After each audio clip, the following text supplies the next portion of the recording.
Hey guys, it's Vince and Drew with Power Five Fanatics coming back at you with the our Week takeaways. four, or week three. Yeah, week three takeaways. We do this every week where we have four takeaways that things we've been thinking about or we've noticed or maybe trends that we're seeing as we're going through the college football Or it could season. just be a completely new opinion just based off the games that we saw the previous week. Right.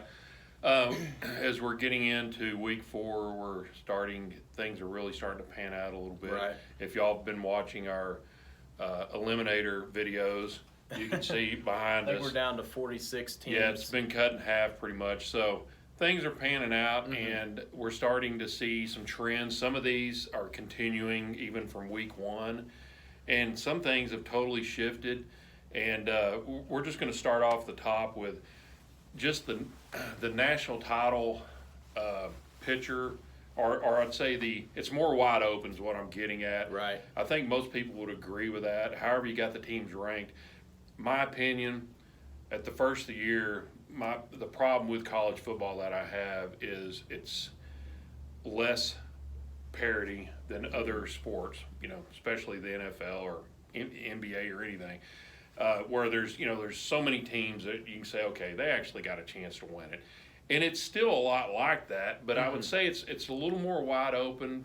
And again, in my opinion, at the beginning of the year, there's 5 or 6 teams. I would say, okay, they got a legitimate shot. Okay, unlike college basketball where you had Texas Tech and Virginia in the title game, it's almost impossible to get that in college football. Right. But now I'm saying it's more maybe 10 to 12 teams. Yeah.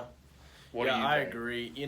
Like Vince was saying, at the beginning of the season, you had pretty much anyone would say it's going to be Alabama and Clemson again in the title game. Or, the usual, the Georgia and Michigan and Ohio State. There's a few other teams, but I think now more than ever we're starting to see, of course, there's the top 6, which we've already talked about, Alabama, Clemson, Georgia, LSU, Oklahoma, and Ohio State. But then there's probably about 5 other teams that I think, depending on certain games, like key games throughout the season, could really change that. I agree. I mean, it's mainly teams like Texas. Plays Oklahoma. They've lost, but, come on. They could make up some ground here in the next few weeks. Michigan and Wisconsin both play Ohio State. Right. Georgia. Even teams like Auburn or even A&M. Right. Things pan out right for them. Things are going to have to change a little bit, but – it's just, especially LSU. That's definitely one that a lot of people might not have considered in that group that we were talking about that had a legitimate shot to win it. LSU's got a legitimate shot, and so they absolutely do. I'm liking it a lot. I mean, I like where teams have a shot. It's not that I didn't like college football. Besides that, because my team would never be in it anyways, usually, but. It's fun as a fan just to have these other opportunities from these other programs. Yeah, absolutely. Our second takeaway is just the ACC and this is one where it's been trending and it's continuing to go that way. And this week they almost fell off a cliff. I mean, you had teams like Georgia Tech losing to Citadel. You had NC State losing to West Virginia. And I'll just tell you, I thought West Virginia was either the 9th or 10th best team in the Big 12 going into last week. And they actually beat them pretty good. I can't remember what the score was. 44-27 or something like that. I think it was a couple scores. Yeah, it was a couple touchdowns, I think. And then the biggie was Kansas at Boston College. Give me a break. Kansas, again, 9th or 10th best team in the Big 12, and they just wrecked them.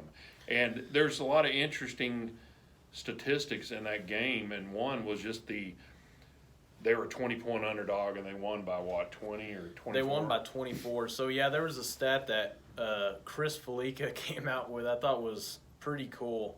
I wanted to share it. So, leading up to the game, the final, spread for this game was Boston College by 20 points. Which hey, that's what I would have thought. Yeah, you would think they'd I think we picked Boston College. 3 touchdowns better. But we did pick Boston College. Okay, what there you go. ended up happening was Kansas ended up beating Boston College by 24 points. So that was the 44 points differential. Differing. That was the biggest point differential against the spread of NCAA history. Yeah. So that was a crazy. The conference overall, I'm scratching my head. It's a head scratcher. And of course, Virginia Tech also almost lost to Furman. Right. So, they're kind of lucky to So it was get by really that. ugly. I'm sure it's overreaction to some point, but you are seeing a trend. So I say overreacting. They're probably not as bad as they were last week, but we've been Right. talking about it now for about 2 or 3 weeks. Yeah. And so until they start trending up, they're the worst conference in football. It's Clemson, by without a doubt. Valley. Yeah. And then it's kind of everybody else. They're the worst conference in football, and most people would not have thought that at the beginning of the year. Third takeaway from week 3, the Big 12's trending up. Right. And it was doing it before, and one's going up, one's going down, and they're both trending that way. And last week was a big example of that again with Kansas and West Virginia, two of the worst teams in the Big 12. That was shocking, honestly. Yeah, they were, and they beat what you'd consider 2 middling schools in the ACC. And then you also not even just that, they seem to be more solid top to bottom, the Big 12 this year. The conference is actually changing some. Right. There's more defense, and there's more running.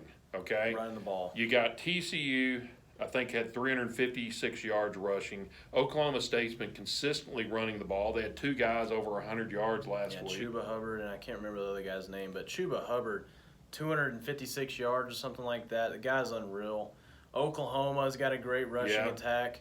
Texas Tech's running the ball now. Yeah, Texas Tech. K-State. They can't throw it, but they're running it. K-State, by the way, they had a great week as well against Mississippi State. So, and up until the Iowa State-Iowa game, and then, of course, the Arizona and Texas Tech game, I think the Big 12 was undefeated in their games, and they were undefeated week 1 too, which is the first their time defenses are the just whole conference had done rock that. solid. I mean, I'm not saying they're comparing with the Big 10 right now or the SEC, but they're moving that way. And because you look at, I'd say the best defense right now in the Big 12 is probably TCU, and then Kansas State would be a second. Well, I think a close second. I looked at the stats. I think TCU's got the second-rated defense in the country, and then I think Iowa State's also top 10. And then K-State, had a great showing. So the Big 12 is improving, I would say, and then getting better in a lot of ways that people are going to like.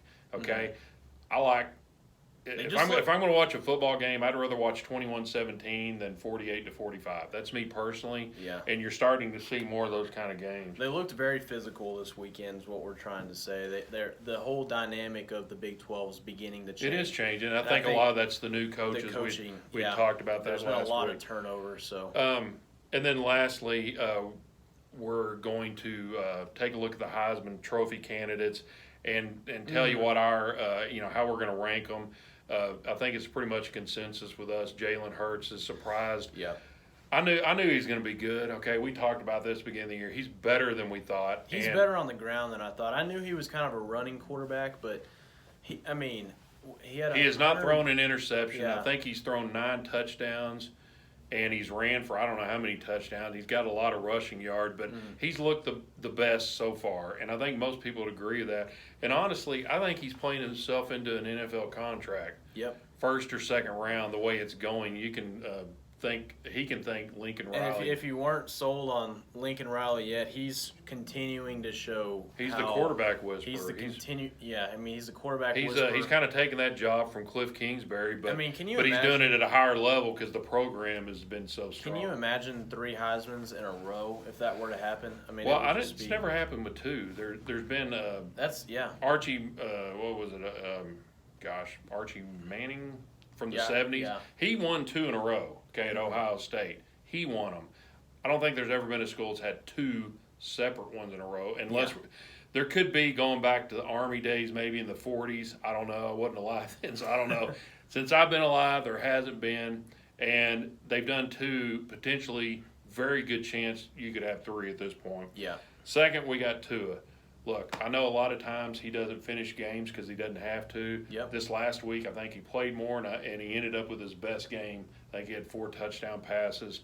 I think the guy's terrific. I always thought he was since I saw him in the national title game a couple years ago.